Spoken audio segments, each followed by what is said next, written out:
A oficina de joias só existe por causa daquele indivíduo. O CRIA só existe por causa daquele indivíduo. O André, o Fabiano, e Fabiano. tantos outros aqui que torearam seus cursos sozinhos. Uhum. Então, esse curso, ele abre durante a semana e final de semana, como interiores do Alê. Por quê? Como? Ele e a Grazi, um esforço... então, assim, isso eu não posso matar.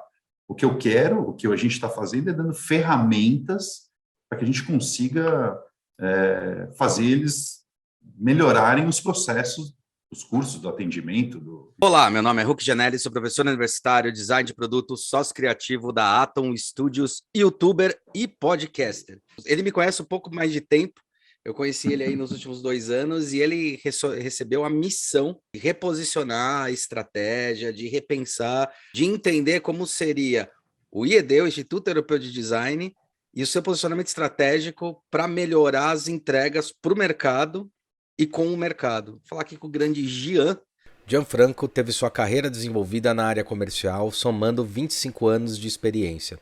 Exerceu a função de gerente comercial em bancos internacionais, onde adquiriu sólida experiência na gestão de relacionamentos e na apresentação de produtos e soluções personalizadas para o segmento corporativo. Desde 2009, vem se desenvolvendo no segmento educacional, na estruturação e implementação de ações, com foco na captação de alunos, além de condução de projetos de consultoria, programas customizados de captação profissional e educação corporativa.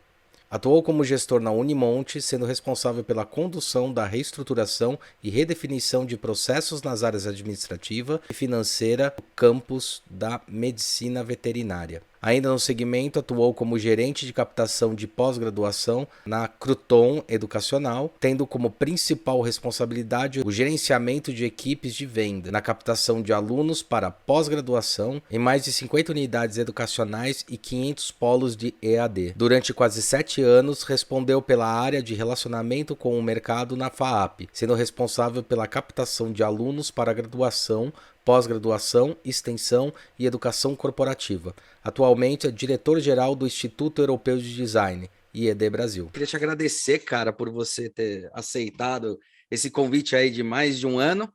E... eu tentei escapar, mas não deu, né, Não bicho? deu, cara. Acho Puta que... merda. Sai do pé. Mas eu queria começar... não, mas acho que para mim também é um grande prazer. Realmente, a gente se conheceu de outras instituições, outra instituição, e aí tive a alegria de te reencontrar aqui da mesma forma, né? Grande Huck. E eu queria começar falando da sua musiquinha de abertura, que para mim...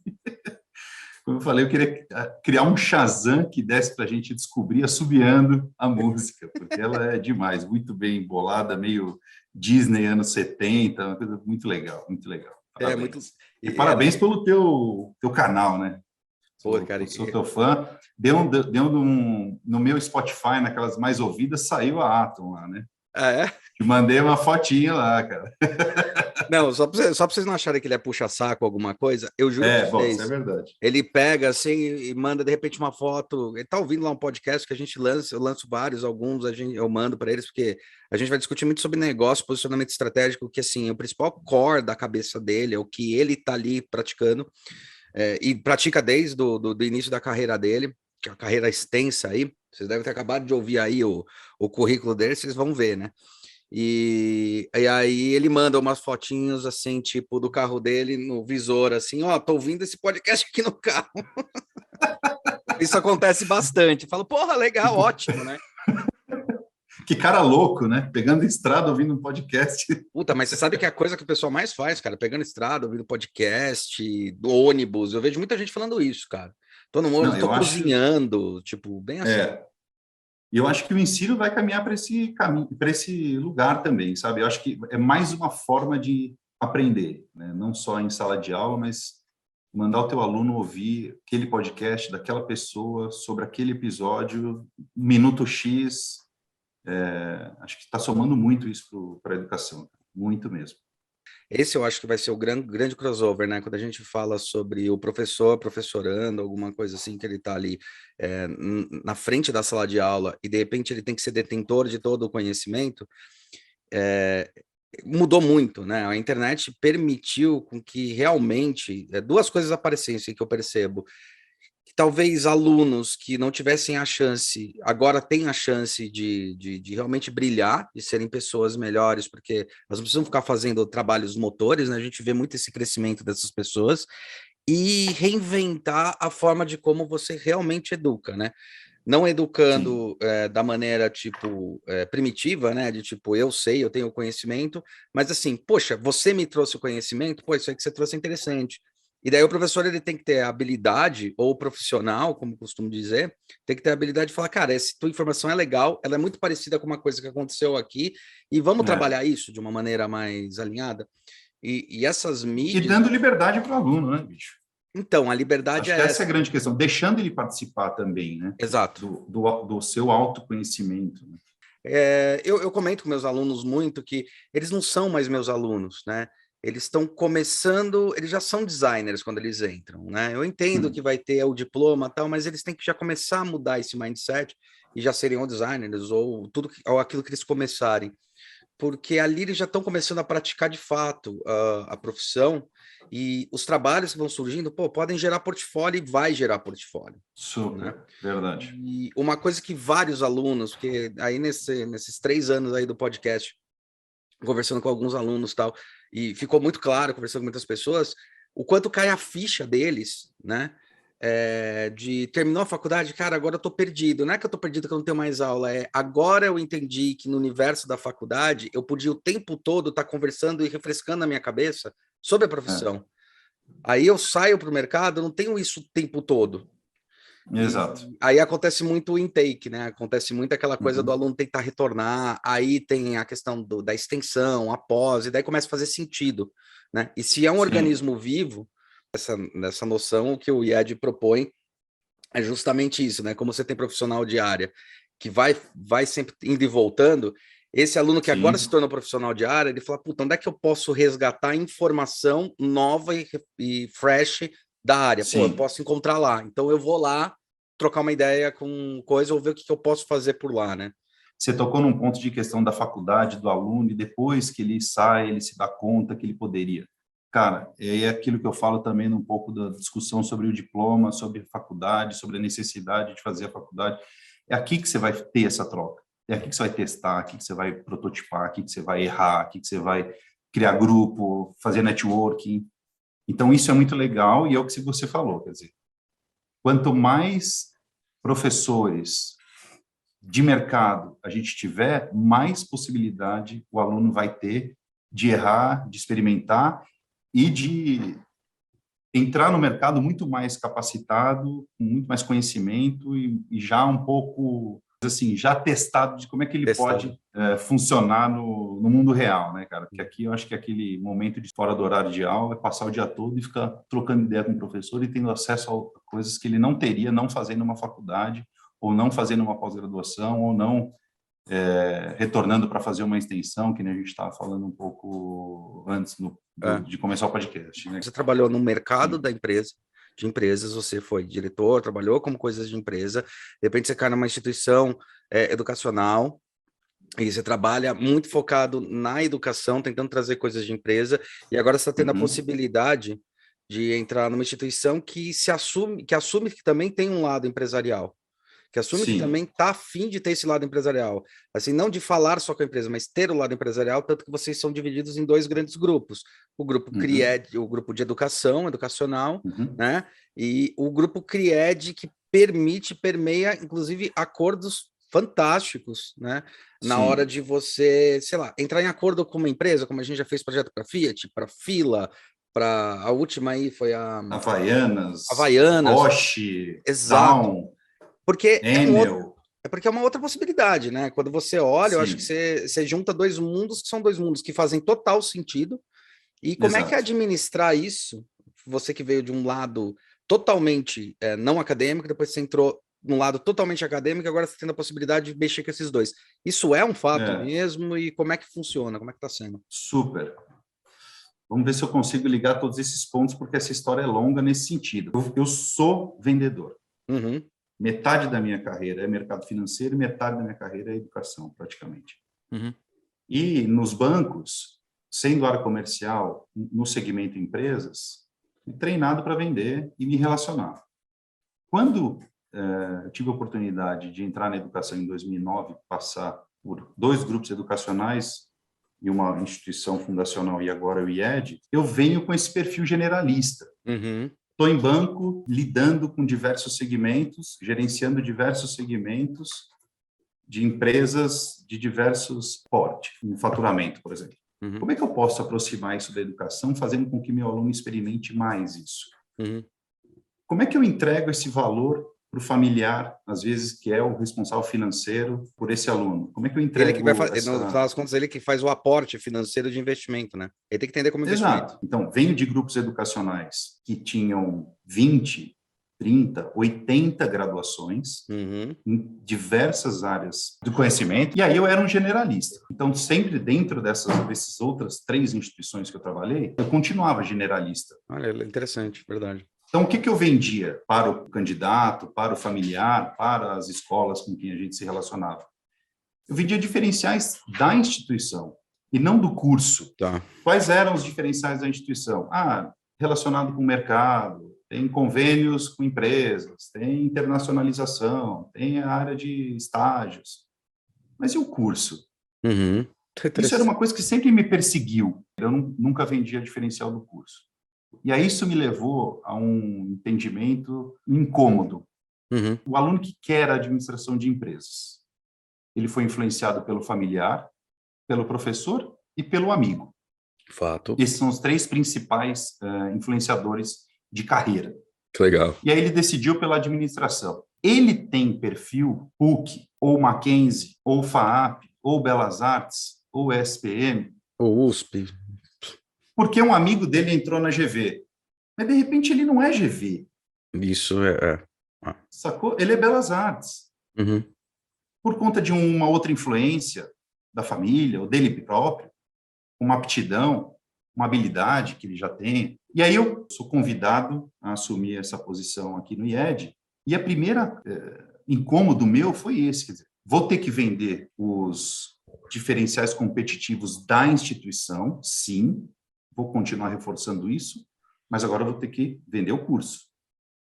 Porque nosso universo aqui são 3 graduações. Design de moda, design gráfico, design de produto. Então, só vender os pilares da internacionalização, da área de carreiras, da metodologia de ensino, não vai dar. Então, vou ter que vender o curso. Porque o aluno que escolhe fazer moda aqui é o mesmo que escolhe fazer Santa Marcelina, é o mesmo que escolhe fazer Belas Artes. Não é mais. Não é. E aí eu volto um passo grande para o ensino médio. Quando a gente estudou, a gente estudava naquela escola, recebia conhecimento, tinha que decorar, fazer prova e pronto. Mas será que aquela escola me entendia? Ou será que eu era daquela escola? Quando você olha hoje o ensino médio, das escolas que a gente se relaciona aqui, por exemplo, elas têm perfis diferentes. Muito diferentes. Muito diferentes. Têm viés diferentes. Algumas formam ainda para o vestibular, não formam para o mundo. Sim.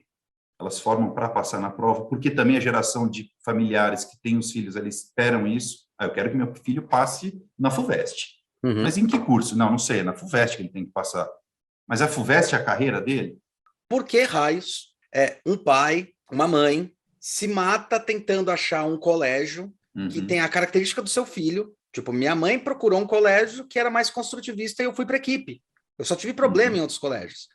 Meus cunhados vão atrás disso. Por que se matam? Puta, vou levar para o Rudolf, vou levar para o Rio Branco, vou fazer tal coisa, vou levar para o Bandeirante porque ele tem tal coisa. E por que na faculdade a única moeda de troca é estadual ou não? Meu, vê o que curso te dá. Vou fazer administração de empresas. Todo mundo pensa na GV. Quando eu sentar naquela carteira lá, ouvir um professor, será que eu sou GV? Não é, às vezes não é. Ou eu sou mais INSPER, ou eu sou mais PUC, eu sou mais SP, sabe?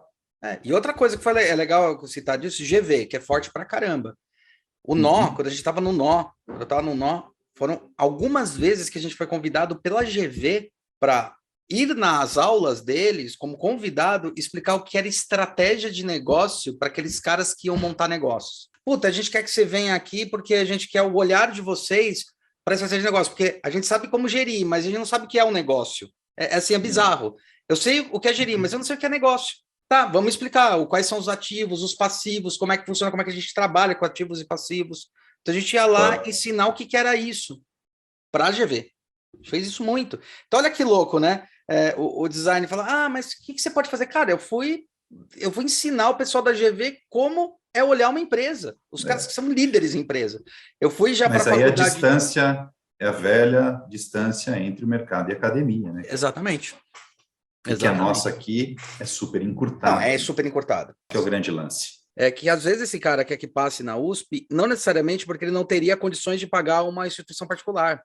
Exato, exatamente. Não é isso, né? Não é isso. E uma coisa... É o fato de ser aprovado. Exato. Se você tem, assim, alguns cursos, claro, né? Você tem a medicina, tem a São Francisco, poxa, são cursos maravilhosos da USP.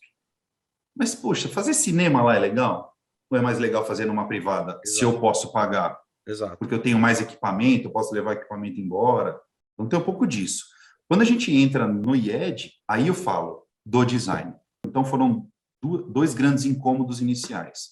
Como vender o curso, não só os pilares de serviço. Mas e o que é design? Perfeito.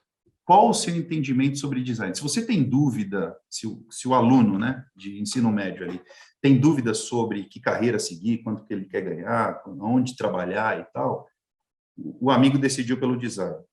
Como é que eu convenço esse amigo pelo design? Então, o que é design? Isso foi uma coisa que eu defendi muito aqui.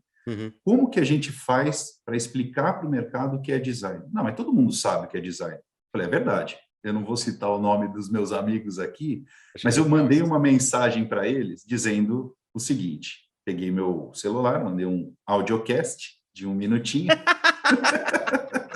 dizendo o que você entende sobre design. Quando você ouve essa palavra, o que vem na sua cabeça? Grava um vídeo para mim de 1 minuto, 1 minuto e 30. E aí eu mandei para amigos meus que trabalham em diversos segmentos, com idade para ter filhos no ensino médio ou já no início da faculdade. E aí eu recebi 32 vídeos, cara. Mas isso me deu um super balizador. Porque ali eu entendi que design era tudo mais, era design de sobrancelha, era carro, era copo, era poltrona, era... Pô, legal, mas o que mais? O que é o design gráfico além do folder? Estou dando aqui eu não quero nem... Não vou nem entrar no detalhe, mas assim, o que é o design de moda além de uma passarela? Que é o que o pessoal percebe, que é o valor. Exato. Que percebem. O que é o design do produto além do produto? Do objeto. Mas o serviço do objeto, exato. E o serviço, e o digital, e a indústria da moda de 8 bilhões, sei lá. Sim.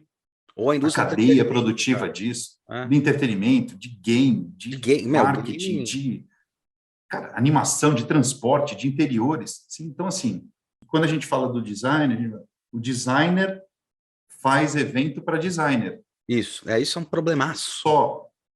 Isso é muito ruim. Sacou? Então, quando o design é tudo, é muito bom, mas como é que a gente entra no detalhe? Como é que eu levo isso para o mercado com uma outra possibilidade? Porque aí aquele aluno que está com dúvida na escola entende e fala, porra, entendi que o X é design, então é esse caminho que eu quero seguir. Por que o Banco Itaú tem uma área de 30 designers? Para fazer logo, não é? Para fazer logo, para fazer agência, muito menos agora para fazer agência, né? Com o digital. Então, peraí, tem alguma coisa ali diferente. Por que a Roche contrata a gente? Por que a Down contrata a gente? Por que a Enel contrata a gente? E aí a gente entra na área corporativa que você falou aí. Então, legal. Então, temos a internacionalização como pilar número 1 da instituição, porque somos uma faculdade internacional. Sim. A área de carreiras que passa pelo estágio, pelo vaga fixa, pelo parcerias acadêmicas, que é marcas dentro dos nossos cursos, das nossas disciplinas diversas, e o ex-aluno. Então, legal, temos isso. E o que mais que a gente pode, então, proporcionar? Mercado. Então, legal. Então, vamos entrar, vamos abrir mercado, vamos abrir as portas para o mercado entrar. Então, beleza. Então, eu pego uma marca, entendo qual é a necessidade dele e jogo num desafio aqui dentro. Mas esse desafio tem que fazer sentido para a disciplina, não pode ser um concurso. Sim. Tem que ter algum professor coordenando isso. Tem que ter grupos interdisciplinares ou multidisciplinares. Né? Transdisciplinares, que a gente costuma dizer. Transdisciplinares, exato. Para fazer sentido, porque eu não quero dar consultoria gratuita aí para o mercado. Sim.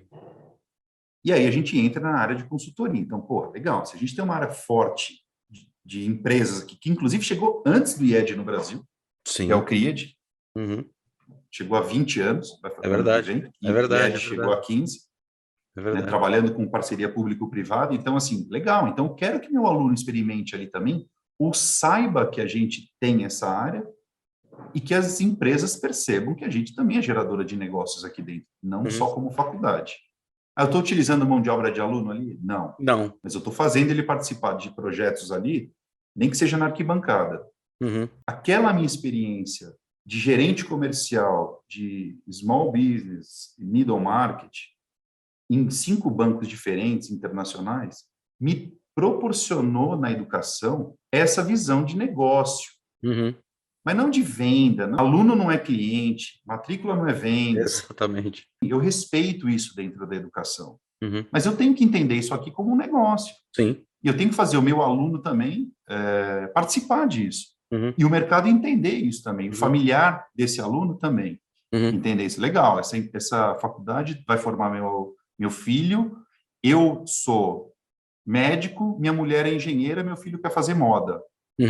Isso já é um conflito na família. Sim. Então, assim, o que eu posso explicar para ele da indústria da moda e o que ele vai aprender aqui dentro e para onde ele vai? Olha onde é que estão meus ex-alunos, ou os meus alunos atuais. Então, acho que é essa visão que me trouxe mais com clareza dentro do mercado educacional, o que eu posso entregar para o meu aluno, dentro de todas as áreas de produtos que a gente tem, de graduação, pós, extensão, curso livre e oficina, sacou? Então, acho que é isso que me facilitou ter passado pela área financeira, pela área comercial do segmento financeiro, estando no segmento educacional e ter passado por grupos educacionais também, com capital aberto ou fundacional, enfim, e chegar no IED e entender que aqui a agilidade para entregar isso é muito maior, tendo só 3 cursos de graduação, mais cursos de pós e de extensão, mas enfim, sempre dentro do universo moda, gráfico, produto, serviço, digital, interiores, estratégia. E que já se estabelece como uma bandeira design, né? Design total, exato. Segmentos subsequentes. Uma coisa interessante nisso, que eu acho que é uma vantagem estratégica, tá, qual que é o seu core, qual que é o seu gold cycle, né? O que você vende como essência? E daí, quando você descreve algumas instituições que você tem várias áreas, você tem vários núcleos de golden cycle, você tem vários porquês daquilo existir. Né? Então, numa medicina tem o porquê da existência daquilo, numa engenharia tem o porquê da existência daquilo, e, na verdade, a instituição ela acaba abraçando e falando, olha, eu sou o lugar onde você pode ter várias áreas.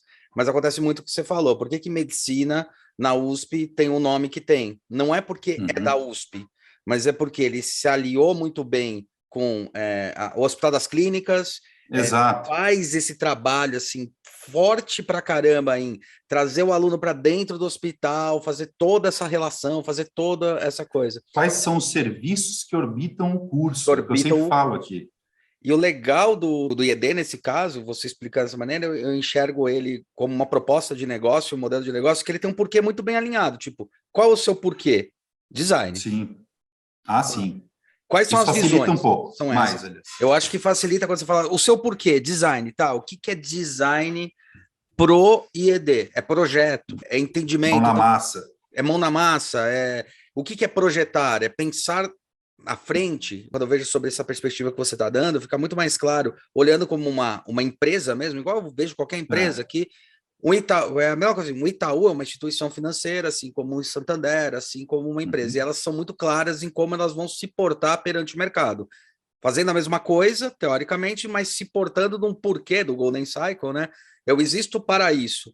E realmente, quando você tem um local onde você aborda, abocanha várias áreas, se todas elas não têm algum tipo de comunicação, você não tem um porquê, a não ser aquele porquê básico que aqui é o nível do conhecimento, que é a frase principal de uma instituição. Aqui é o nível do conhecimento. É como se todo banco falasse, aqui você coloca seu dinheiro, né? Mas uns falam, não, aqui você coloca a sua esperança, aqui você coloca seu negócio, aqui você estrutura a sua renda, você tem tudo isso, né?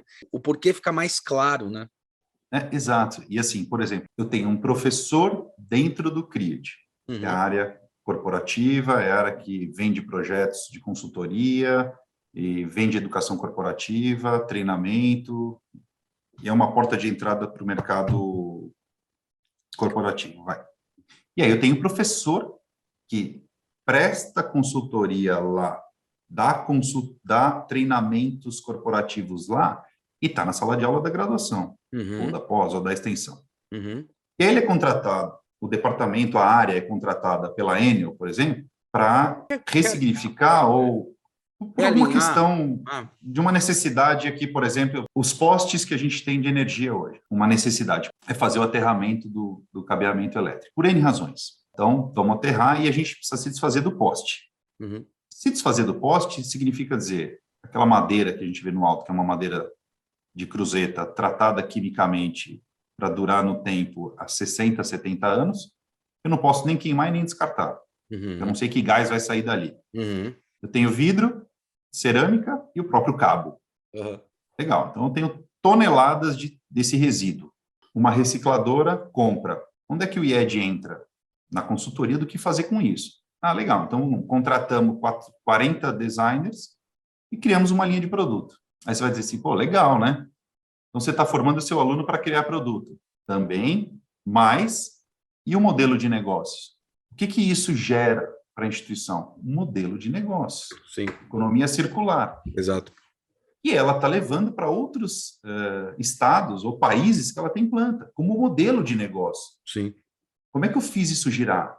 E aí onde eu quero chegar? Os professores que torearam esse projeto, ou os designers que torearam esse projeto ali pelo CRID, estão na sala de aula falando isso para o aluno, e o aluno está vendo isso aqui e está aprendendo também. Seja no desenvolvimento do produto, seja no modelo de negócio. Exato. Também dentro disso, e aí é o olhar que o design tem e acontece na instituição dessa maneira, é falando, tá vendo que a descartabilidade de alguma coisa, ela pode fazer sentido, você tá vendo a lógica e o quanto se... Porque assim, não é só o que eu vou usar do produto. Tem um puta trabalho para tirar. Para onde é que eu vou levar essa história? Sim. Como é que eu vou trabalhar com esse material? Então você pensa nessa linha organizacional de como funciona a estrutura. E quando você amplia para negócios, ações, propostas, projetos, você tem os checkpoints. Então não é simplesmente vou trabalhar um produto, porque em algum outro lugar, se você não tem o CRIED como isso aí que você falou, uma consultoria, e o aluno acompanhando isso muito de perto, ele vê pontualmente, ele vê, peguei o cimento e fiz um banco, peguei o dormente e fiz um banco. Nossa, para pegar esse dormente vem de uma proposta, teve uma transformação que foi necessária social, inclusive urbanística, de aterrar os postes, de aterrar o acabamento por... tem um monte de questões do aterramento, né? Não é só para deixar bela a cidade, mas não cair árvore e acabar a energia elétrica, não ter roubo mais de cabo. Morte, né? Que, aliás, tem bastante, né? Uma vez eu tinha visto que tem muita morte por fio que está descapado, fio que está caído na via. E por tentativa do furto, né, também. E a tentativa do furto, por causa dessa tentativa, né? Exato. É interessante olhar isso aí de uma maneira mais estratégica. Porque se eu posso até despertar no nosso aluno essa vontade de fazer o banco de dormente. E se ele quiser abrir uma marcenaria, se quiser escalar esse negócio, tudo bem. Mas eu preciso ensinar para ele que isto é uma forma...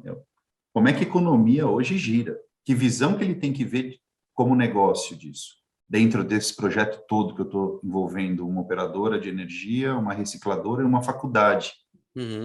Sabe? Então, eu acho que isso que é o mais difícil numa instituição de ensino privada, essa aproximação com o mercado. E quando eu já cheguei, isso já tinha, então eu falei, legal, então vamos potencializar isso.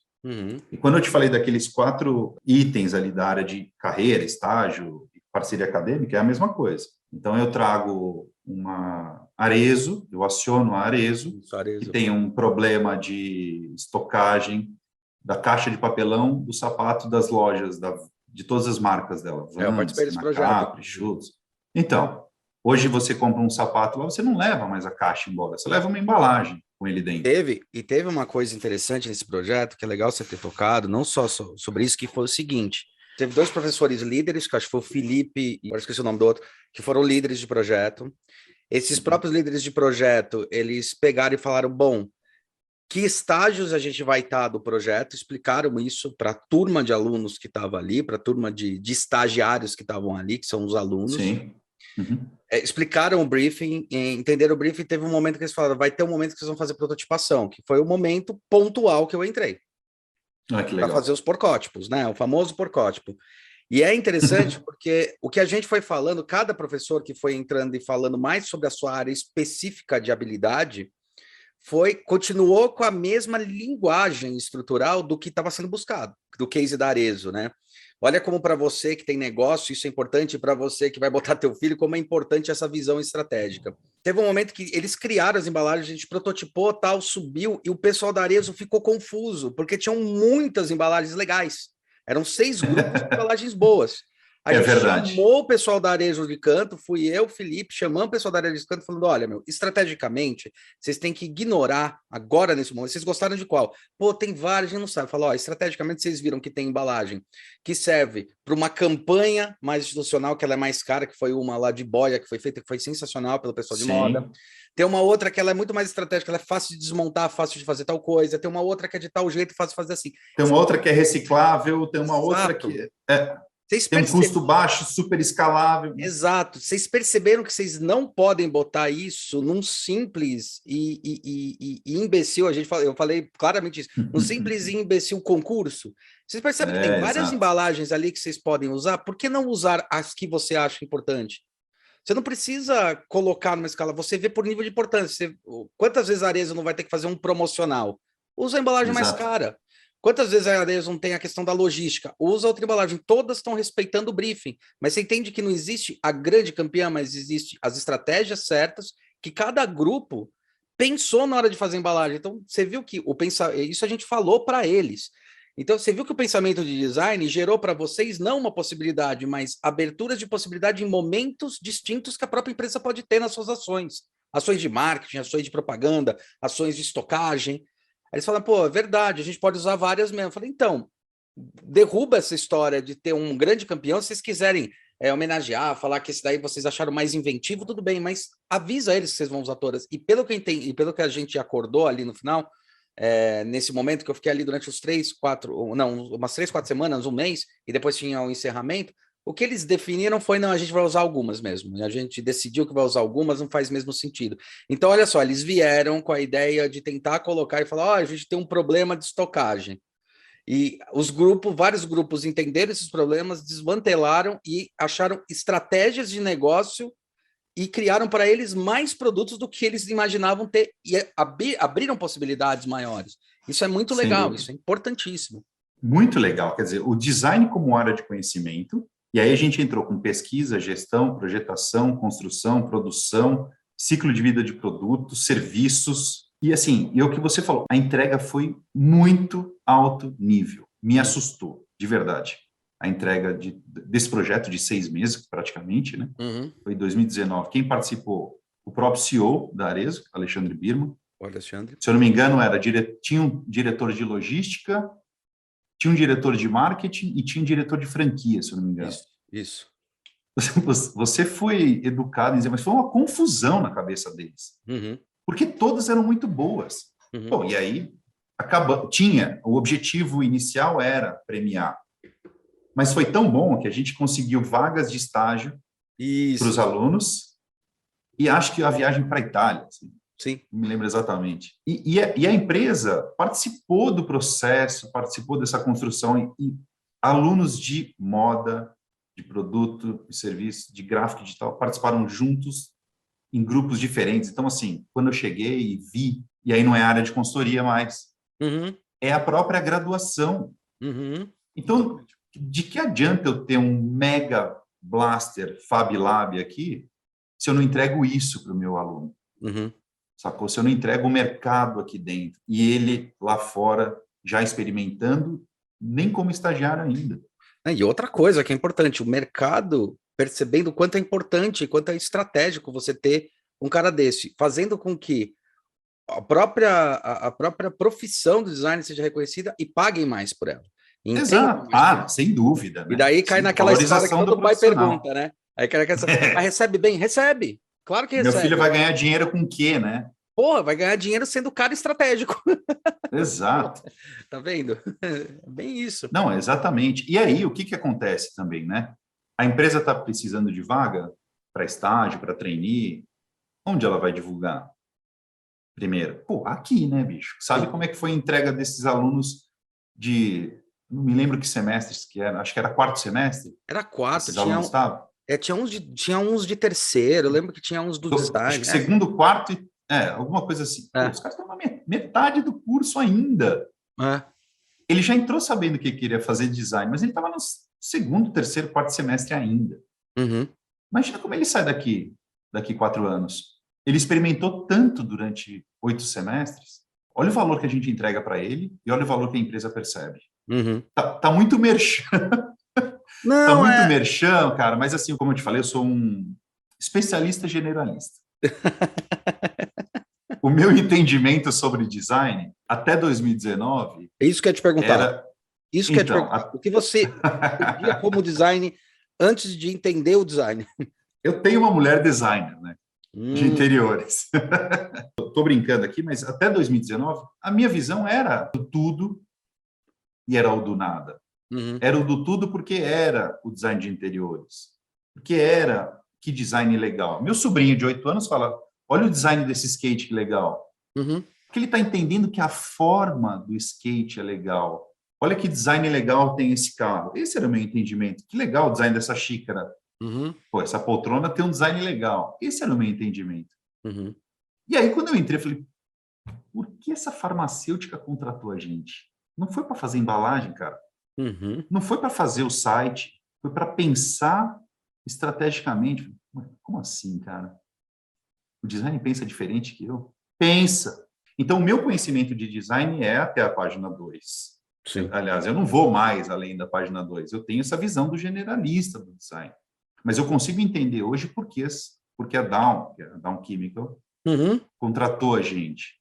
Uhum. Porque uma empresa do segmento de perfumaria e cosmética contratou a gente para uma ressignificação de marca.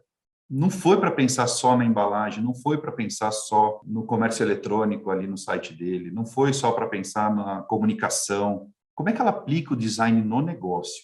Uhum. Putz, cara, aí é a missão que eu quero levar para as escolas, para pegar o aluno com dúvida, de explicar o que ele pode fazer com o design, além do produto, da moda, do serviço, do gráfico, do digital, do game, da animação, do interior e do transporte. Uhum. Como é que tudo isso está interligado através do pensamento do design? E aí essa é uma missão que eu jogo para você, professor. Uhum. Sim. Sacou? Uhum. Então, quando você estiver falando numa escola, que a gente estiver fazendo um workshop sobre estratégico no produto, é nesse nível que você tem que descer. Uhum. Ou subir, né? Uhum. Vamos falar de inovação. Ah, legal, vamos falar de inovação. O que é inovação? Palavra. Sacou? É duro. Ah, eu tenho um centro de inovação.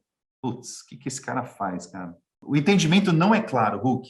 Não, e tem uma outra coisa, eu trabalhei anos e anos, né, fazendo consultoria para algumas empresas e tal, empresas grandes e tal, e eles têm o famoso PID, Product and Development, e a maioria das empresas, o PID delas estão direcionados a tentar resolver os problemas internos da própria empresa. Então, por exemplo, Sangoban, que a gente fez uma consultoria, uma das questões, pô, P&D, e aí, quando é que vocês estão criando uma nova massa para lixadeira, como é que tá? Daí eles falam, cara, a gente acaba resolvendo os problemas das fábricas, então, eu já tenho uma massa, eu tenho que otimizar ela, eu não consigo criar uma nova, eu não tenho tempo para fazer isso. Às vezes, para criar alguma coisa nova, é mais tempo. Eu vejo isso como um problema? Não, é uma parte de desenvolvimento para dentro das empresas, mas é muito errado achar que você tem um P&D, que esse P&D é que vai gerar coisas novas. Quando a gente está falando de uma área de inovação dentro de qualquer empresa, ela custa. Não tem nenhuma empresa do mundo que a área de inovação não custe pelo menos 30% da sua verba. Tá? Tem que ser direcionada para isso.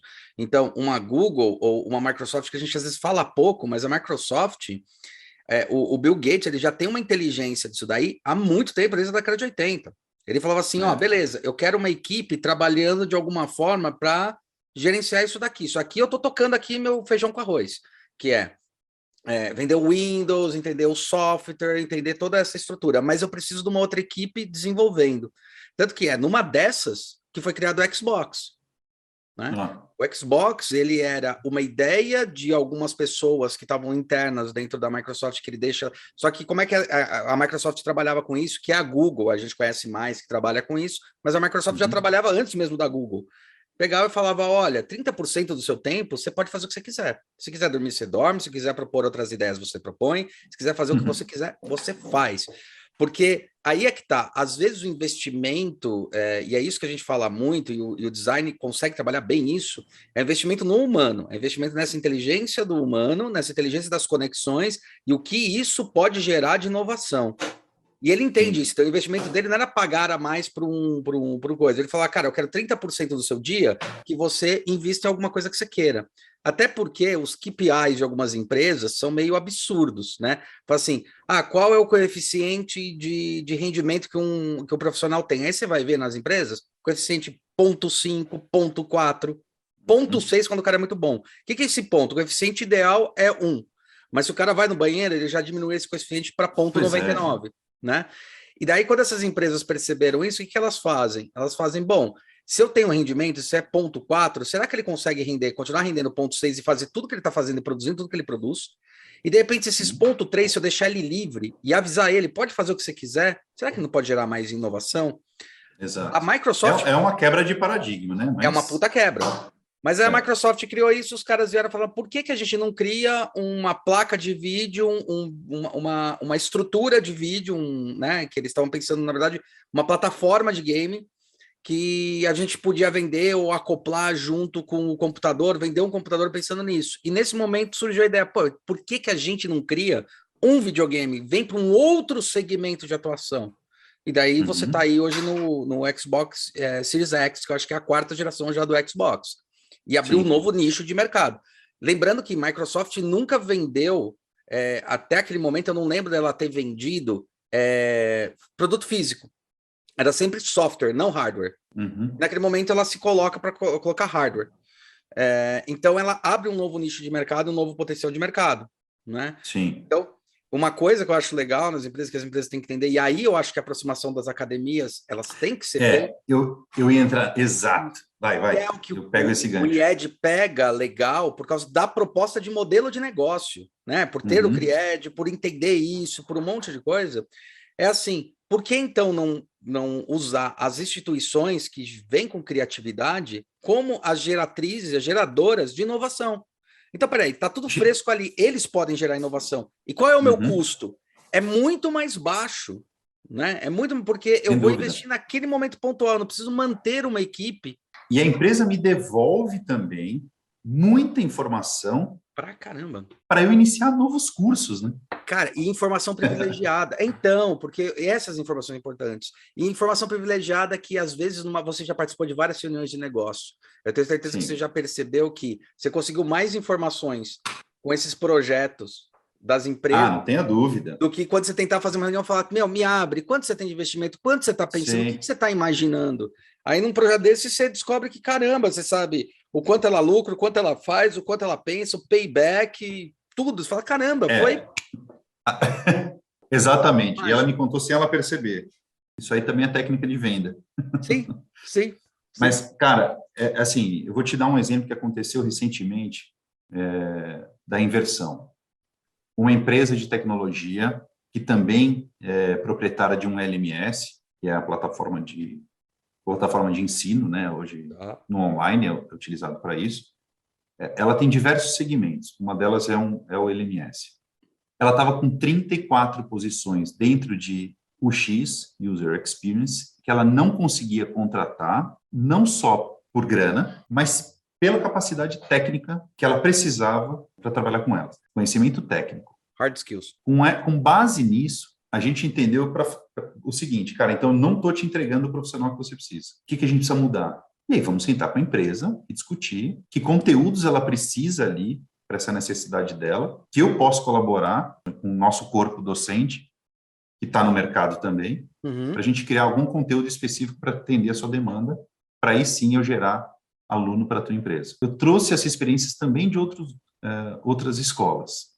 A Usiminas tinha uma necessidade, por exemplo, na época, num outro grupo educacional que eu trabalhei, de capacitar os gestores que não tinham graduação. Ela queria dar graduação para esses gestores, não só para indicadores. Tá? Fomos até a Associação Brasileira de Metalurgia, Usiminas e a Unimonte, na época, sentamos numa mesa, projetamos lá os 2 cursos, manutenção industrial e processos metalúrgicos, e onde a gestão estaria injetada nisso. Catálogo do MEC, você quer dar uma graduação, então vamos fazer uma graduação. E aí falamos, não, isso sim, isso não, isso sim, aumenta essa carga aqui, diminui essa carga aqui. A gente foi desenhando o currículo desse funcionário dela lá. Que louco. Foi tão legal, cara, foram capacitados 350 gestores, saíram graduados, com 2 cursos, né, manutenção industrial e processo metalúrgico, desenhados para atender essa necessidade da Usiminas. Isso faz 10 anos. Olha o potencial de mudança que a gente pode causar num indivíduo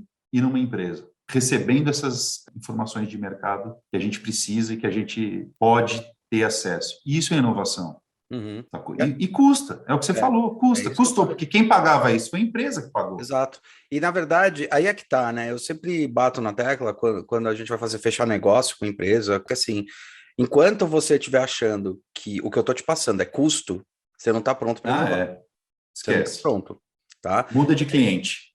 Porque você tem que entender que isso você está fazendo um investimento para a gente gerar ativos, para gerar possibilidades de como você pode desdobrar em negócios que vão reverter em ganho financeiro para você. Quando você está entendendo que isso é inovação, aí você vai entender para que caminho está sendo direcionado, né? Que é um ponto bem, bem importante. E outra coisa na inovação, que é uma coisa complicadíssima para as empresas entenderem, é assim, inovação dói, inovação é teste e acerto. E um profissional que está capacitado a isso são profissionais principalmente da área de artes, tá? Eu tô falando arquitetura, tô falando design, tô falando profissionais que falam, testar faz parte do processo, e esse processo de teste não é um processo de erro, é um processo de alinhamento, inclusive estratégico, para o que eu quero fazer. Né? Então, é muito normal, às vezes, o cliente fala, qual é a garantia, as garantias que você me dá lá na frente? Cara, eu te garanto que esse projeto vai sair, eu te garanto que isso vai acontecer, mas também te garanto que você vai ter que ter mudanças lá na frente. Porque você vai ter que ter adaptação de mercado. Não tem jeito. Aí fala, puta, mas você não dá garantia. Eu falei, cara, tô te dando a garantia, tô te dando a certeza de que vai acontecer isso e de que isso é importante você enxergar como fator da mudança. Mas é difícil no empresário brasileiro isso, às vezes de pequena e média empresa, né? É difícil, é difícil. Ele olha para fora da janela e vê o concorrente fazendo, mas ele não entende isso como investimento. Porque ele olha o concorrente fazendo e ele quer traçar o mesmo caminho do concorrente, mas é engraçado que ele quer se espelhar, e daí ele cai na cópia. Porque a gente fala muito em cópia, em design, né? O pessoal brinca cópia, design, arquitetura, mas as coisas que fazem mais cópia são empresas. E não é por acaso que a gente tem grandes caudas longas. Então, Veja, por exemplo, o Veja, acho que ele é líder de 51% da fatia de mercado, 49%, 51% da fatia de mercado. E os outros 60 produtos são dos outros 50 da fatia de mercado. Que produtos são esses? Os outros produtos que falam, eu sou igual Veja. Outra coisa também que é muito errônea é assim, vender mais é melhor. Cara, o iPhone, ele tem uma venda assim de 15% do mercado de hardwares. Só que ele tem uma lucratividade de em torno de 50% dos hardwares. Entendeu? Então, assim, não é vender mais, mas é vender essa qualidade. E o que o iPhone vende? Facilidade. E esse valor percebido foi construído com uma equipe de designers de produto que criou o produto, que é o que a gente costuma dizer. O design de interação, que criou a interação, como a gente costuma ver. O design projetual, que é o gestor de projeto, porque o design, de fato, quando a gente vai ver no cerne, da base, ele é um gestor projetual. Né? Ele é o gestor que sabe, inclusive, implementar. Ele tem ferramentas de implementação. Então, hoje, se eu fosse falar quem é esse designer, ele é um gestor de pessoas, gestor de projetos, gestor da empresa. E o que é esse gestor? O gestor é o cara, e a gente fala muito sobre essa gestão em T, né? Não a gestão mais vertical, mas a gestão horizontal. Então, é aquela pessoa que consegue... a gente é treinado, né? O design é treinado, agora falando da parte tácita mesmo, é treinado para enxergar esses pontos. Assim, eu costumo até brincar com clientes meus, eu falo, é que nem você vai no médico, você não quer ir no médico para não ver o problema e achar que você não tem o problema. Aí quando você chega lá e o cara aponta o problema, você fala, puta, mas eu não sabia. Designer vai apresentar esses problemas para você. Assim, o bom designer que faz isso, né? O cara que vai falar, puta, eu tô vendo, eu tô analisando toda a sua cadeia, tô percebendo que aqui tem gargalos. Vamos trabalhar esses gargalos? Vamos entender isso daí? O legal é que a ED abre duas coisas que são importantes. Eu, como profissional de mercado, tá? Eu, como profissional, sou um profissional pequeno. Eu tenho uma estrutura pequena. Eu sempre tive clientes que eu posso chamar, fora a Era Nova, posso chamar clientes pequenos, clientes que não têm relevância, como tipo, eu trabalhei com uma Coca-Cola, trabalhei com uma Natura, trabalhei com uma, não sei que lá, tal. E o IED abre a possibilidade de eu trabalhar com essas grandes empresas. E isso é bom, né? Então, por exemplo, a gente trabalha... Ele está te vendo como coordenador do projeto, Exato, professor e um possível parceiro. E o mais legal que é numa posição que se eu tivesse dentro da empresa, eu ia demorar uns 15 anos para chegar. Ah, não tenha dúvida. Né? Então, por exemplo, até para acessar o presidente e para falar para ele, cara, esse negócio teu tá errado. Exato. Então, assim, eu como profissional de mercado sei que para chegar naquele nível eu precisaria passar muito, fazer muito, chegar muito. Então, por exemplo, vou dar um exemplo tácito, assim, né? Quando eu era do Nó, a gente começou a trabalhar com a Natura e agora que com esse do Nó, depois de quase 15 anos, com certeza, trabalhando com a Natura, eu sei que eles estão chegando nas cabeças, nos heads ali, falando estrategicamente das coisas. Aí eu vou contar um case que foi muito legal e que a gente conseguiu participar. A Panasonic, através do Sergei, que já tinha trabalhado na BAB, já conhecia tal, ele veio para o IED pedindo o seguinte, ele conhecia o IED dessa estrutura, e ele falou, cara, eu preciso da ajuda do IED para uma coisa, para mostrar para o pessoal de marketing que o marketing que eles estão entendendo não é mais o marketing que é praticado. Eu preciso disso. Então, a gente vai quer tropicalizar uns produtos para cá e entender se vale a pena trazer os refrigeradores aqui para dentro do mercado. Vocês conseguem fazer um estudo para provar para eles que o estudo que eles fizeram não funciona? Quase ter uma contraprova aí, né? Exatamente. Então, ele falava assim, qual é o estudo? Eu estou usando muito a ferramenta do marketing, os 4Ps, para definir quais são as estratégias. Só que eu sei que tem a percepção do usuário que é diferente da percepção lá fora. Então, eles estão usando o 4P como base do que eles tinham. Eu preciso que eles enxerguem o que é, só que eles estão com ferramentas antigas, ferramentas não completas para isso. É possível fazer isso? É possível. A gente fez uma equipe com alunos, né? Inclusive um deles trabalha hoje lá é o Reisner, ele trabalha hoje lá na Audi da Alemanha. Tá? Sim. Sabe, o Raizer Figueira, ele participou disso daí, e tem outros também. Eu acho que esse Marca Bobeira, a Thaís, que está aí, também participou desse projeto, se não me engano. Aí a gente começou a trabalhar isso e desenrolar, então, através de painel semântico, estudo de mercado, posicionamento, e entrevistar as pessoas, coletar os dados, entender esses dados qualitativamente. A gente conseguiu entender e falar, olha, na verdade, a gente tem duas grandes expectativas de compra no mercado brasileiro, se vocês quiserem entrar. Ou a classe A, né, que é o que você já identificava como perfil, já que seu refrigerador custa 12, 15 mil, e a classe C. A classe B jamais vai comprar seu refrigerador.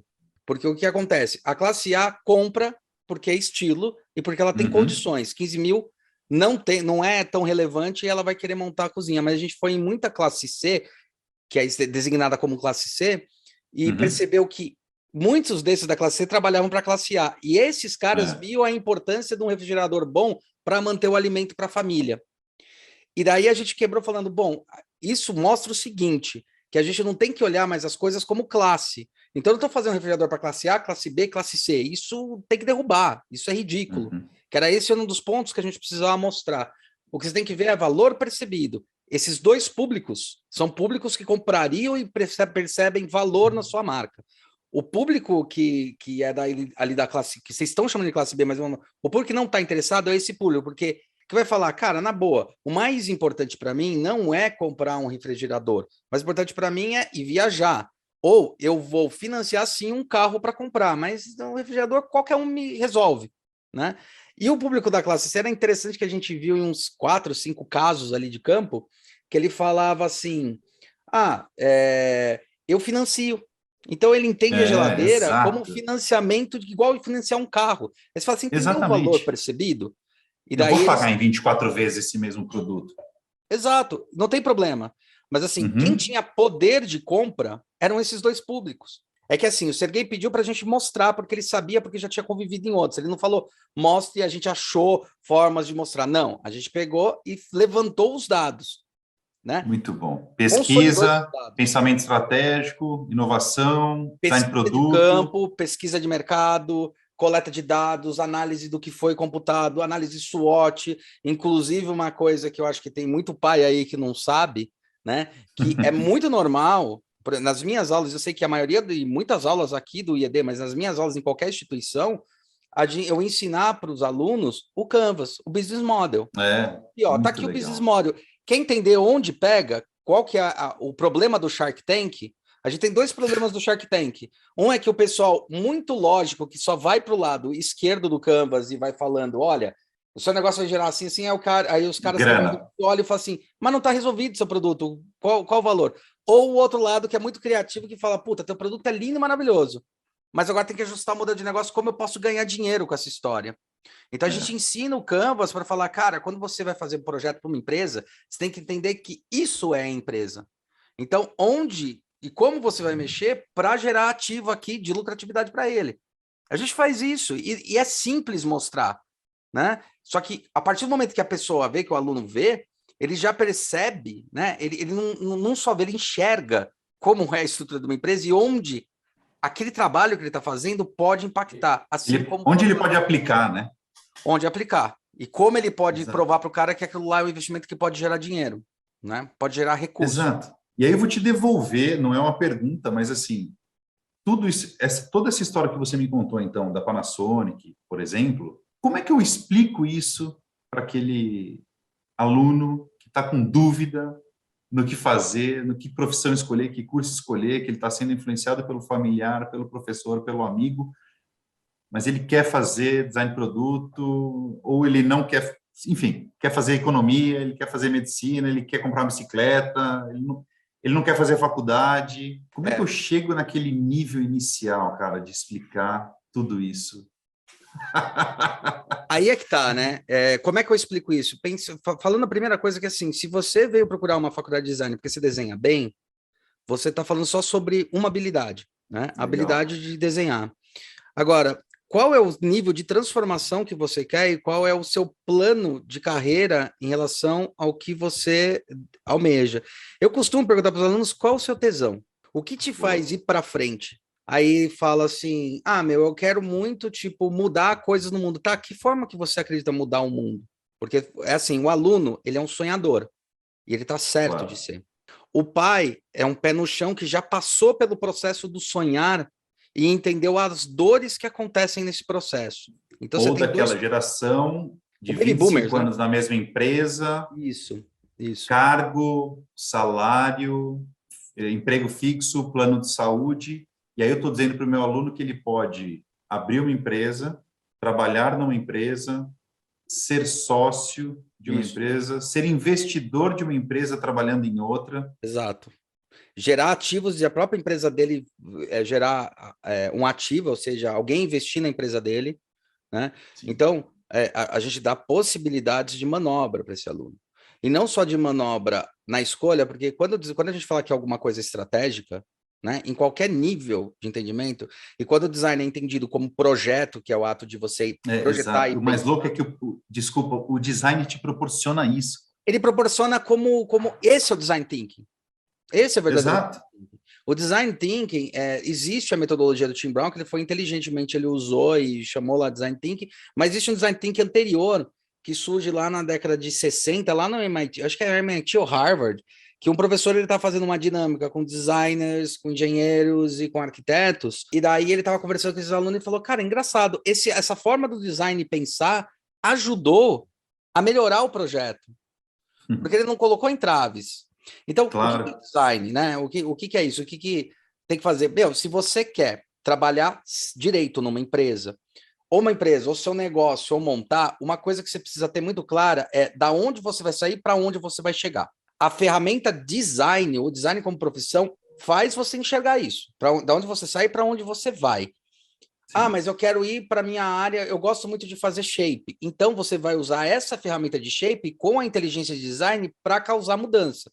Porque outra coisa que a gente fala muito de design é o seguinte, existe o design que é o estrela, né? Até a Paula tá até brincando aqui com do Philip Stark e tal, e que o cara já fez muito projeto para Air France, fez projeto para um monte de lugar. Então, ele não é só um design estrela, ele se tornou porque ele foi construindo. Pela competência, né? Pela competência. Mas o design é um cara que é curioso, quando a gente vai em empresa, a gente acaba criando uma habilidade, o cara chegar para a gente e falar assim, puta, como é que eu resolvo isso aqui? Aí a gente tem a visão, é treinado para ter, o designer é o cara que é treinado para, essa é a visão que ele é treinado, para olhar não o ponto do problema, para olhar aquilo é resultado disso, disso, disso, disso. Então ele entende a cadeia. Quando ele entende a cadeia, ele pode interromper em qualquer ponto. Por isso que a gente fala que dentro de uma empresa o design é estratégico. Ah, mas então como é que o professor treina isso, né? Falar, ah, mas é difícil. Sim, por isso que tem que pagar bem. E por isso que tem que ser reconhecido, porque é difícil. Né? Então, o que é isso, essa habilidade? A habilidade que o professor ele fala assim, olha, quando você tem um problema na sua mão, você tem que tentar olhar o que fez chegar até ele. Quais são os pontos que estão envolvidos nele. Então, a gente começa, falar, como é que começa isso? A gente começa com um produto simples na mão, falando um copo, tá? E, vamos resolver um copo. Aí, tá. O copo, então vamos beber água, tal. E se você deixa esse negócio acontecer, vai acontecer o normal. Vamos resolver o copo. Não, eu não estou resolvendo o copo. Vocês têm que entender que o copo serve para uma coisa anterior, que é o quê? Beber água. Tipo, essa, aliás, é um negócio ativo que a gente faz bastante. Então, para que serve o copo? O copo, ele está resolvendo o problema de beber água. Qual é a tua necessidade, né? Exato. E daí, então, para ele beber água, como é que ele resolveu essas questões? Ele resolveu, bom, vamos lá, com a materialidade, ele resolveu fazendo um copo cônico. Ok. Com a questão do material em si, do processo, ele resolveu com o plástico. Mas por que ele usou plástico?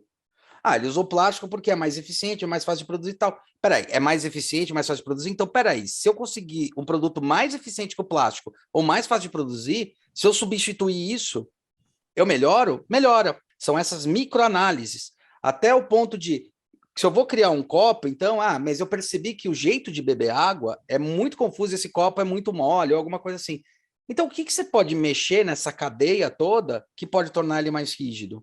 Exato. É esse olhar que a gente faz. A gente começa com objetos simples e faz isso. Até o aluno no final do curso do design, agora estou falando do design em geral, né? Qualquer curso de design que é levado a sério, a gente faz ele olhar a cadeia, a gente faz ele olhar como funciona o sistema. Então ele tem a capacidade de olhar para um ponto e falar, peraí, aquilo lá é resultante de alguma outra coisa, deixa eu enxergar que coisa que é. Se ele enxerga que é uma questão estratégica, ele fala, olha, o maior problema está sendo a estratégia. Ele pode enxergar que é uma questão logística, falar, cara, inverte a esteira que a gente resolve o problema. Porque o problema não está no produto, está na logística. E por que isso acontece? Que o design surgiu em 1850 com um propósito.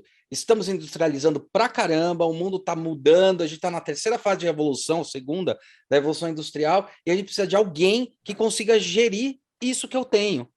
E daí surge o design para falar assim, tá, por isso que a gente chama de desenho industrial muitas vezes. Sim. Ele olha aquilo lá e fala, bom, o que é a indústria? Então a indústria ela tem esse sistema, essa escala, produz assim, faz assim, insumo vem daqui, tal coisa vem daqui. Cara, vamos melhorar isso daí, porque eu tô vendo que insumo a gente está perdendo. Então vamos melhorar isso? Aí melhora a linha de montagem, linha de execução. Eu gosto de dar muito exemplo... É a visão do todo, né? É a visão do todo. Mas eu gosto muito de dar o exemplo da cadeira da Vassili, né, do Marcel Breuer, que é uma cadeira que, tem na Tokstok pra caramba, tal, quem não souber depois dá uma procurada, que qual foi a proposta? Quando a Vassili foi criada, eu acho que na década de 30, por aí, tá? E naquele momento, o que estava acontecendo? O carro tinha sido popularizado, não inventado. E qual era o principal transporte anterior? A bicicleta. O que estava acontecendo com o mercado da bicicleta? Caindo. As empresas de bicicleta estavam começando a cair, estavam começando a não vender mais porque os carros eram mais eficientes. Aí o Marcel Breuer foi chamado para uma empresa dessa e falou, o que eu faço? Aí ele olhou e se você olha, Vassili, olha uma bicicleta de como era feita, ele pega o tubo que era usado para bicicleta e usa a mesma tecnologia que tem. Então ele olha para a tecnologia, olha, o seu chão de fábrica é esse, você não precisa mudar nada.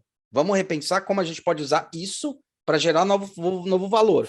Ali usa o tubo para isso, usa o curtimento do couro para entender como é que seria o couro, usa a costura que já é utilizada e fala, olha, o seu chão de fábrica está aí. Eu não mudei porcaria nenhuma do seu chão de fábrica. Só que eu recebi... Vamos mudar só a linha do produto. A entrega. Né? Então, assim, o que eu tô fazendo? Dando a entrega para você de volta. A gente treina dessa maneira. Então, imagina você ter uma pessoa dessa dentro de uma empresa. Se você deixa ele pensar direito, se você deixa ele flutuar direito, porque também a empresa tem uma questão de uma gestão de engessamento, mas você deixa ele flutuar e ouve o que ele tem para dizer, nós também somos treinados a ter aquilo lá que a gente fala muito sobre o processo de empatia, que é o quê? Entender. O que é esse entender? Não é somente se colocar no lugar do outro, é tentar entender o que está acontecendo. Quando você deixa um designer flutuar dentro de uma empresa, ele pode falar, cara, eu estou enxergando que aqui está tendo um gap. Eu não estou enxergando que aqui é o problema, despede esse cara tal, não, às vezes é resolver de tal jeito e realinhar a estrutura. A gente já resolve isso. Então é esse olhar. Né? Então, quando uma empresa contrata, quando o aluno quer fazer, o que ele tem que pensar é: quero praticar mudanças? Quero. Eu até brinco que, às vezes, o design é uma possibilidade de abertura para, de repente, eu não tenho certeza muito o que eu quero fazer. Se eu for fazer design, eu posso, de repente, descobrir a minha vocação. Exato. Onde aplicar o que eu aprendi, né? Onde aplicar o que eu aprendi. E o que mais acontece, que eu vejo, que é muito louco, é o ao contrário. O cara, ele fez uma engenharia, ele fez uma coisa e fala, cara, eu preciso ampliar essa visão. E daí ele vai fazer a faculdade de design para ampliar. Eu acho muito legal isso, porque assim, o curso é antigo, derivou do desenho industrial, né? Uhum. Muitas faculdades ensinam só design, e aí dentro da nomenclatura abarcam diversas áreas, produto e serviço junto, interiores junto, gráfico junto. Tem percebido assim, as áreas estão aumentando. Uhum. De design dentro da empresa. As contratações de designers estão aumentando. Então, por mais que seja uma palavra conhecida por todos, com significado amplo, que design é tudo, agora eu acho que a gente começa a ver mais a materialização de todos esses anos. Quando a decoração pinga para o interiores, quando o design de interiores trabalha com o engenheiro e o arquiteto em conjunto. A gente está num momento, e eu acho que por isso que é bacana aqui para a gente também olhar para dentro com muita atenção e agilidade de como também acompanhar isso. Sim. Então, se eu tenho uma empresa de tecnologia buscando 30 pessoas e não conseguindo contratar, como é que eu posso devolver isso para ele? Capital humano eu tenho para isso. O aluno está aqui também. Então, peraí, vamos sentar e vamos entender como é que a gente pode redesenhar isso. E aí o design facilita isso também para a gente aqui dentro, né? Que aí a gente tem um monte de mente brilhante que pode ajudar a gente para isso. Sacou? Então, assim, como é que a gente pode contribuir com isso, ser ágil nesse desenvolvimento de novos cursos, novos formatos, sejam eles presenciais, online, híbrido, e aí eu estou brincando que a gente está vivendo um momento Tostines, né? Quer dizer, aulas presenciais com conteúdo online ou aulas online com encontros presenciais?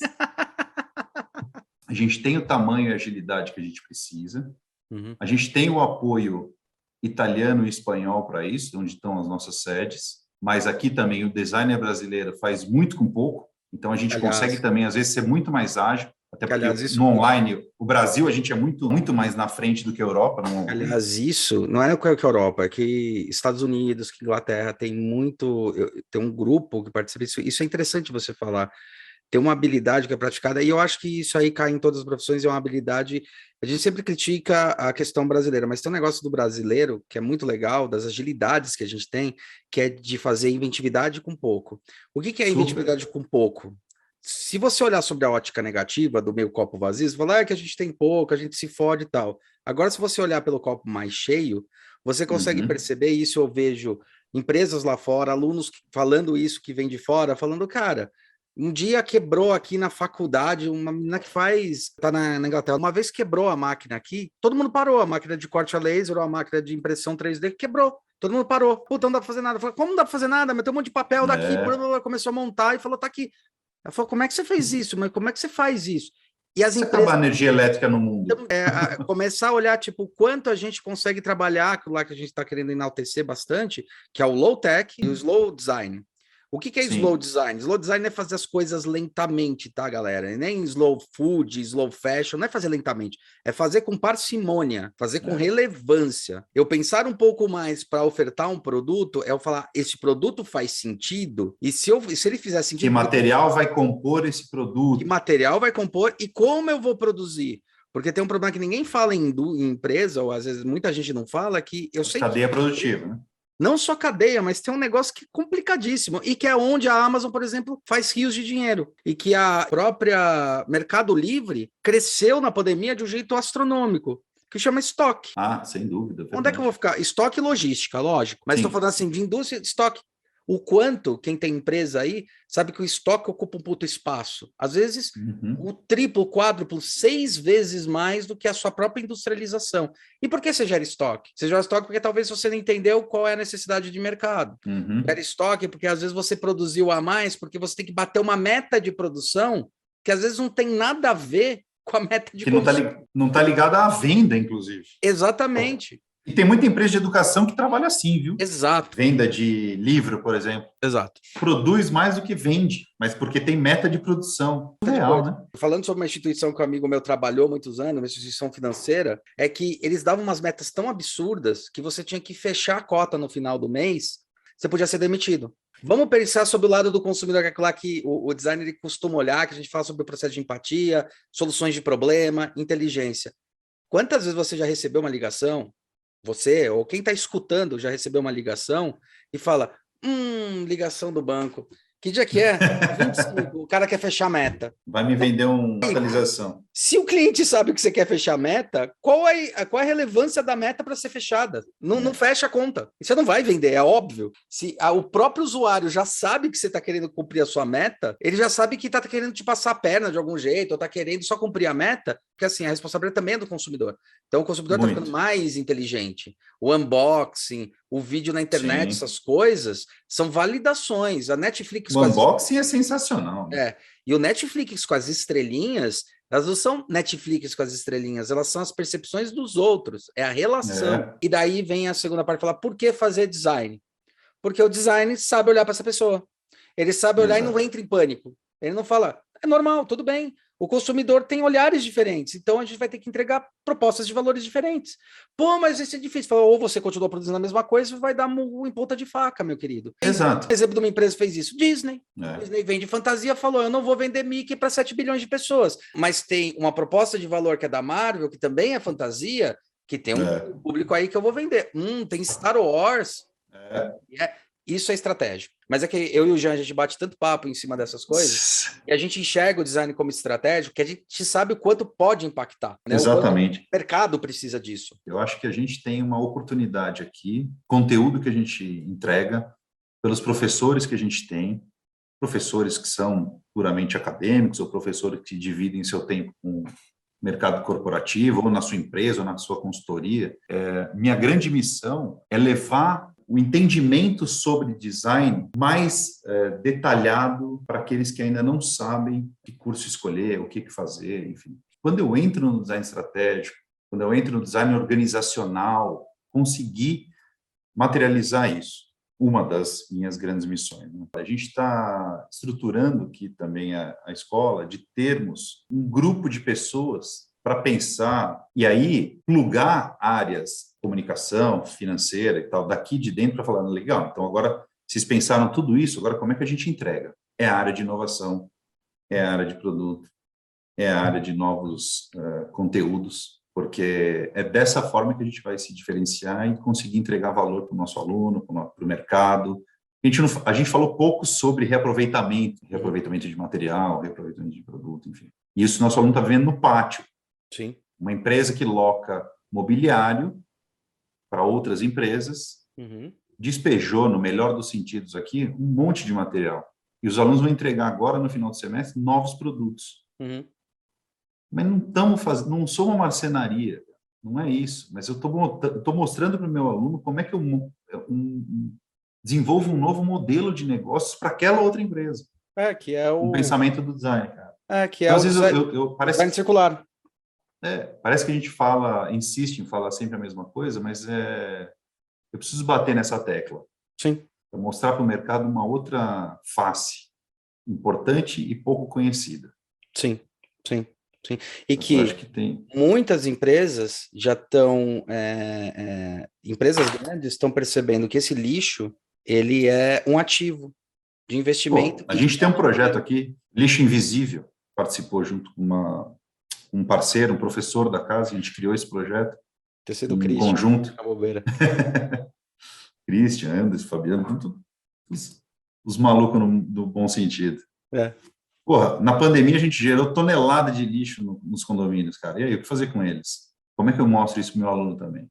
Esse menino que entra aqui, menino e menina, ele tem entre 17 e 19 anos. E ele está muito mais plugado nisso. Hoje, uma vez eu assisti uma palestra de um presidente de uma farmacêutica, que fez um processo seletivo plugado numa dessas agências de estágio e faculdades. 3.000 candidatos, Brasil, afunilaram para 30, aprovados os 30, eles iam para um hotel lá em Campinas, com o presidente, os vice-presidentes e diretores de áreas, eles que iam dar o treinamento para esses novos contratados, esses novos trainees. Sensacional, né, cara?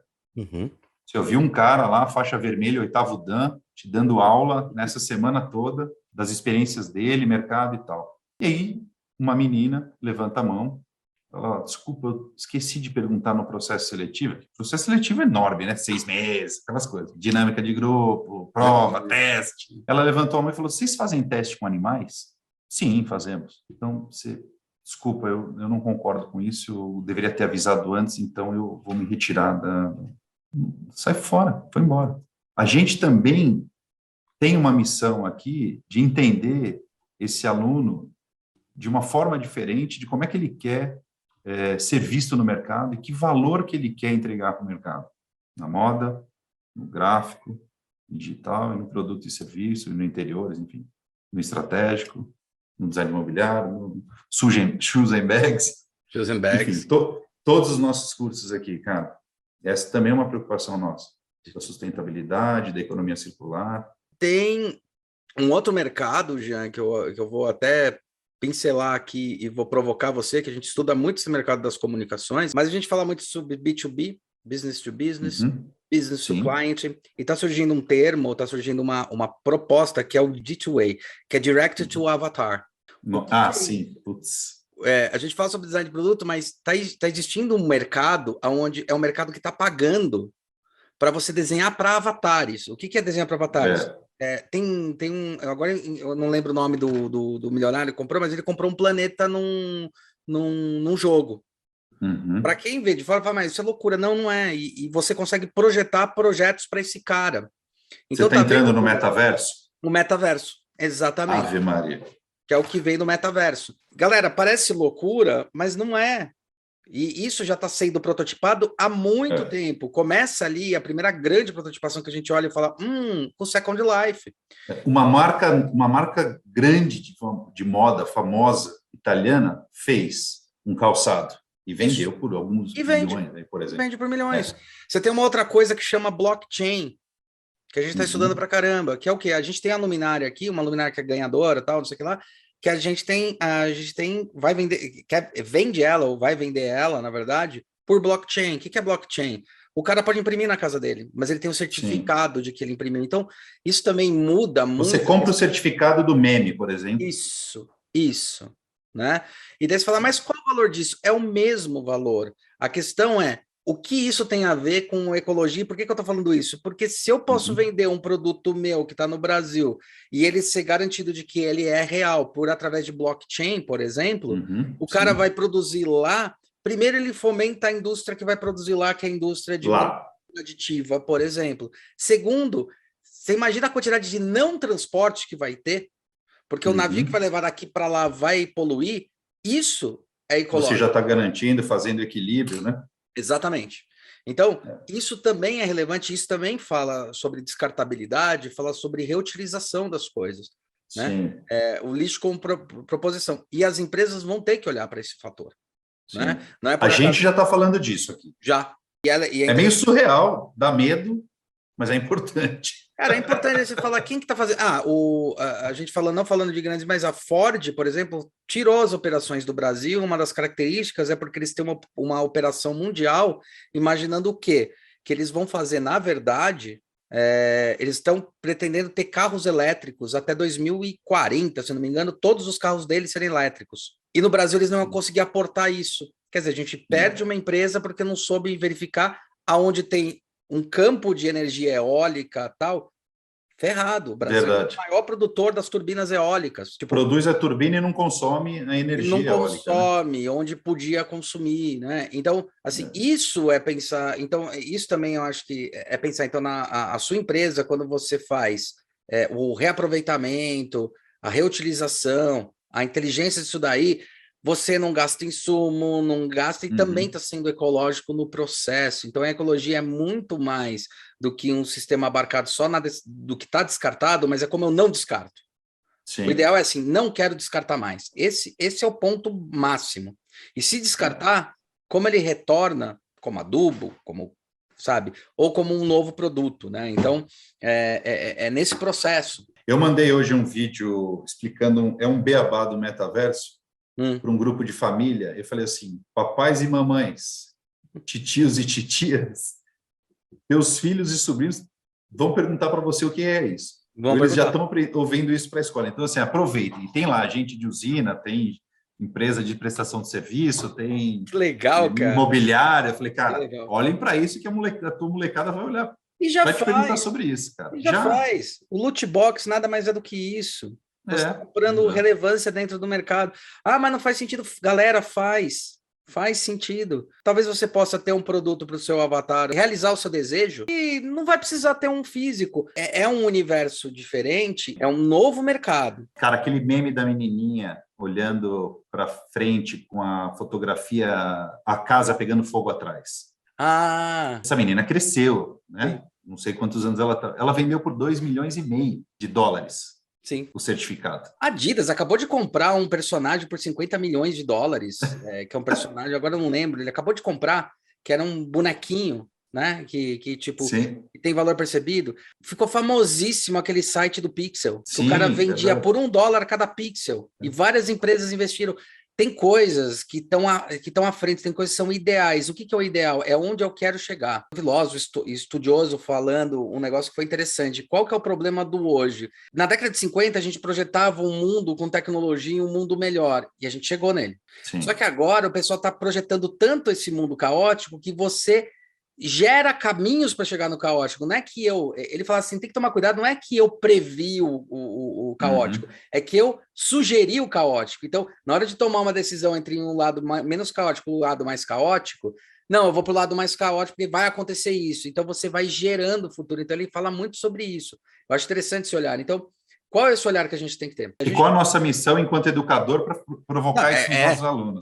Por que o educador é tão importante? Afinal, a gente treina para ser educador. Existe uma saída e você tem, assim, sendo poético, você tem a chave. Eu vou te mostrar possibilidades, mas é você que vai abrir aquela coisa. Te mostro a porta, você que abre a porta, meu querido. Você está afim? Exatamente. Eu vou te dar ferramenta, eu vou te dar escuta, eu vou te dar treinamento, nós vamos junto para fazer isso. Agora, você está afim? Eu também acho isso. Sabe? E tem uma outra coisa muito importante que às vezes as pessoas esquecem. O aluno de hoje, ele vai ser o CEO amanhã. Fala, não, eu sei, ele vai ser o CEO. Não, você não está entendendo. O que ele acredita, o que ele pensa, o que ele entende como mundo, ele vai levar para a próxima geração de empresas e negócios. Então, o que pode parecer bizarro hoje, design to project to avatar, né? Development to avatar, tá? O D2I, o que parece bizarro não é, porque ele vai ser, e a pessoa já entendeu. Então, como você treinar essas pessoas para entender que ele pode fazer essa aplicabilidade num mundo melhor, né? Vamos lá, por que o Hulk vai lá dar aula? Porque eu quero mostrar que eu sou fodão e que eu estou várias vezes no mercado? Não, existe uma coisa muito mais importante para isso, que é a prática do próprio design. Eu não tenho problema em ficar idoso, eu tenho problema em ficar velho. Sem dúvida. Quando eu tô com os meus alunos, eu estou entendendo qual é a movimentação do mercado. Você me fez lembrar de uma frase para mim muito emblemática, e eu acho que eu tive uma transição do mercado financeiro para o mercado educacional muito forte, e tive mentores no mercado educacional. Então, se eu falar nomes aqui, preenche os dedos da mão, dos pés, assim, mas que ótimo. Mas um deles, quando a gente sentou para discutir, cara, o que eu vou fazer aqui, né? Aí ele falou, cara, mas você não vendia dinheiro? Vender educação é muito mais nobre. E ele já era professor, educador e tal. Eu falei assim, que louco. O que a educação pode proporcionar na sua vida é um mundo infinito, cara. Não quero isolar a palavra vender, comércio, não é isso. Mas assim, se eu vendia dinheiro, eu vou vender educação. Eu lidava com o financeiro das empresas. Hoje eu estou lidando com ou um coordenador, um orientador pedagógico, um diretor de escola de ensino médio, ou com o RH da empresa, com a área de treinamento e desenvolvimento. É muito mais nobre, muito mais gostoso, muito mais lúdico. Aquela sua pergunta inicial de carreira e tal, muito mais satisfatório, muito mais prazeroso trabalhar com vocês do que trabalhar no mercado financeiro. Aprendo todo dia. Com vocês. A minha página 2 está em branco, está na 2,5, 3 já, né? Mas está indo para 4. Já está calejado com as coisas. A gente está num momento de mundo, cara, muito mais complexo. E a gente está ainda pensando um formato de quando a gente entrou na escola, quando a gente foi procurar o mesmo emprego, e a gente não está olhando para o jovem ou para o menino como a gente deveria. Perfeito. Sabe, eu acho que a gente não está se empenhando e investindo tempo da forma que a gente deveria, porque o acesso à informação, a quantidade de informações que o jovem está tendo, a gente não está acompanhando e a gente ainda está marcando ponto de entrada e saída, de produtividade, por meios que não são mais possíveis. Então, eu acho que, se eu tiver que deixar uma mensagem, que a gente tem a missão de ser mais observador, curioso, perguntador, se questionar daquilo que eu estou fazendo, se faz sentido, se esse carimbo que eu estou batendo aqui faz sentido para a organização, para a área. Se não fizer sentido para você, hoje o cara vai cair fora, não vai construir mais a carreira. É isso, assim, acho que a gente tem que olhar para o jovem com mais calma. Na minha época, eu não ficava assim, eu não precisava de psicólogo. Mas, pô, são outros. O tempo está passando mais rápido. O tempo está passando mais rápido porque a gente tem mais atividades para fazer, ou porque naquela época a gente não tinha tantas informações para consultar. Quando você fala isso, eu acho que precisaram de psicólogos, só que não entendiam para quê. Sem dúvida. Precisaram de acompanhamento e não entendiam por quê.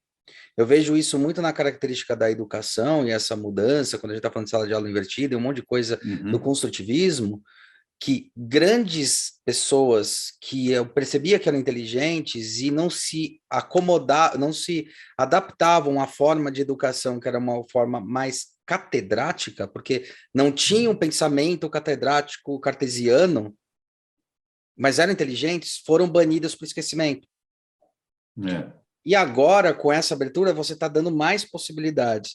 E essa questão da quantidade de informação, o que a gente tem que treinar os alunos, informação a gente tem pra caramba, é como eu valido as informações. Os dados estão aí, cara. Os dados estão aí. O que fazer com ele é que é a chave para o sucesso. Exato. Sabe?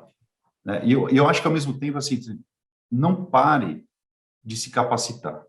Nunca. E mate as verdades absolutas. 2010, aí, 2011. Profissão, mercado financeiro, grana. Mas eu queria transitar de carreira. E eu fui estudar para transitar de carreira. Fui fazer um assessment, pedi mentoria.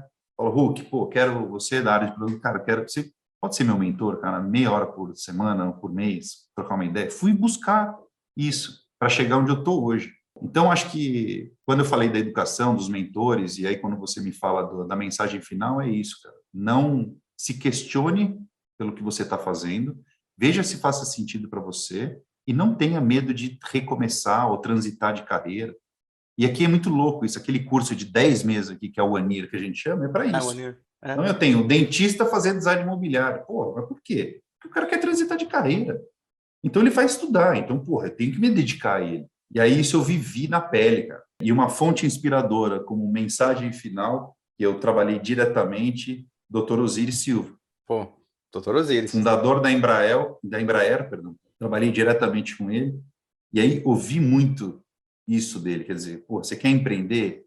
Você quer continuar vai estudar, continue estudando, vai arriscar, claro. Entendendo que você tem que pagar a conta também, né? Lógico. Se você entende que o dinheiro é resultado de um trabalho muito bem executado, porque esse trabalho bem executado vai ser percebido e vai querer ser consumido, é óbvio que vai gerar fator de retorno.